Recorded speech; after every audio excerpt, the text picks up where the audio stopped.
Sevgili seyircilerim, ailenizin aşçısı Oktay Usta'nın mutfağında bugün sizler için mantarlı tavuk sote hazırlanıyor. Kendinden soslu tencere yemeği. Buyurun bu güzel lezzeti birlikte hazırlayalım. Sevgili seyircilerim, pazardan bolca mantar aldım. Sağlık açısından çok faydalı. Güzel şöyle mantarlı bir tavuk sote hazırlayacağım bugün sizler için. Burada 800 gram mantar var. 3 domates, 3 biber, 2 soğan, 3 diş sarımsak, 1 çorba kaşığı biber ve domates salçası karışık. 1 kaşık tereyağı burada. 1 çay kaşığı içinde köri, 1 tatlı kaşığı toz kırmızı biber, 1 tane tavuk göğüs var. Önce tavuk göğsü doğrayarak başlıyorum. Kıymetli seyircilerim, buz çözdürme tahtasının üzerine aldım. Buzu çözüldü. Çünkü iki tarafı da kullanılıyor burada. Hemen tavuk etini bismillahirrahmanirrahim doğramaya başlıyorum. Sotede kıymetli seyircilerim doğrama şekli nasıl olacak? İsterseniz şu şekilde jülyen doğrayabilirsiniz.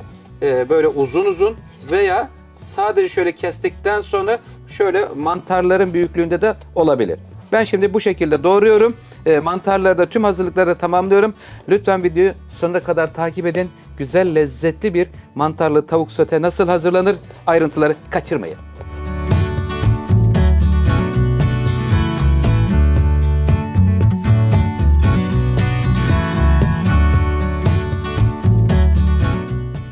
Kıymetli seyircilerim, 2 tane soğanı yemeklik olarak doğruyorum. 3 diş sarımsak koydum. İsterseniz sarımsağı artırabilirsiniz.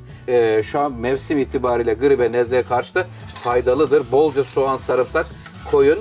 Bol sebzeli bir tavuk sote hazırlıyorum. Mantarlı olacak kıymetli seyircilerim. Bismillahirrahmanirrahim. Ocağımızın ateşini yaktık. Hemen zeytinyağını aldım.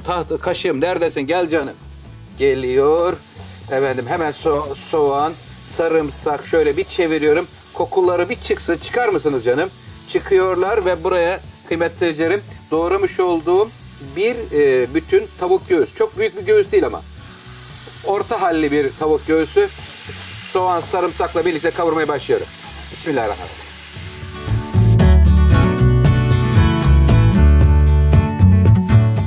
Mantarları kıymetli seyircilerim 6'ya bölüyoruz. Büyük boy mantarlar. Çok güzelmiş yalnız. Kaliteli bir mantarmış kıymetli seyircilerim. Bakın kalitesini nereden anlıyoruz? Şuradaki dokusu kapalıysa şuralar tam istediğimiz gibi sert, sıkı bir mantar. Bol mantarlı bir tavuk sote.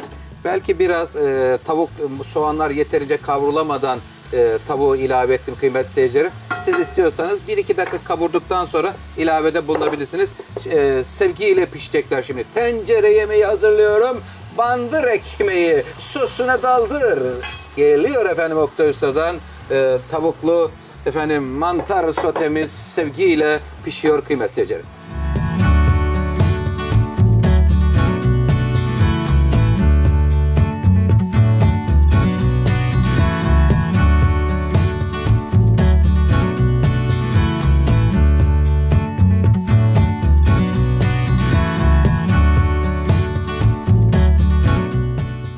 Sotemizde şu anda mantarların suyu ile birlikte bayağı bir sulandı kıymetli seyircilerim. Bakın görüyor musunuz?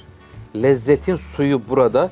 Ekstradan bir su vermeyi planlamıyorum. Doğal kendi suyu ile birlikte pişecekler. 1 kaşık salçamızı hemen buraya alıyoruz. Ver aşçım. Hemen şöyle salçayı döndür içerisinde. Eritiyorum. Bakın şurada ortada salça eridi. Şimdi buraya hemen 1 çorba kaşığı tereyağı veriyorum. Kıymetli seyircilerim. 3 tane doğranmış yeşil biber. Biberi de ver aşçım.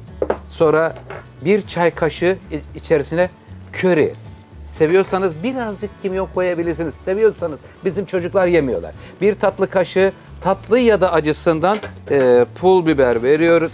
Toz biber kıymetli seyircilerim. Karıştırıyorum. 2-3 dakika sonra domatesini vereceğim. Karabiberini ve ağırdan pişecek ekmek banmalık güzel bir tavuk sote. Mantarlı hazırlıyorum sizler için. Lütfen beğenilerinizi, yorumlarınızı bekliyorum kıymetli seyircilerim. İyi ki varsınız.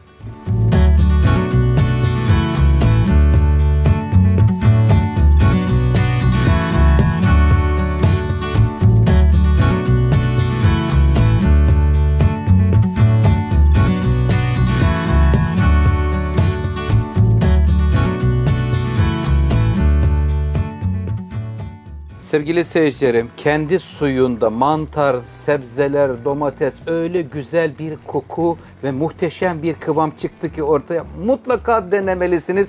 Elimden geldiğince sizler için en güzel tarifleri hazırlamaya çalışıyorum.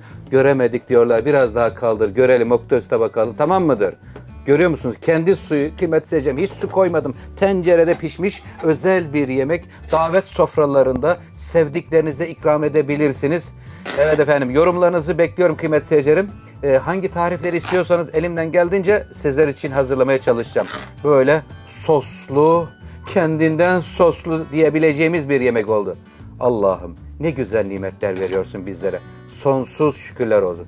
Aşağı mı indirelim? Yukarı mı kaldır? Yukarı kaldır. Yukarı kaldır görelim diyorlar. Evet efendim, yukarı kaldırıyoruz. Görüyoruz.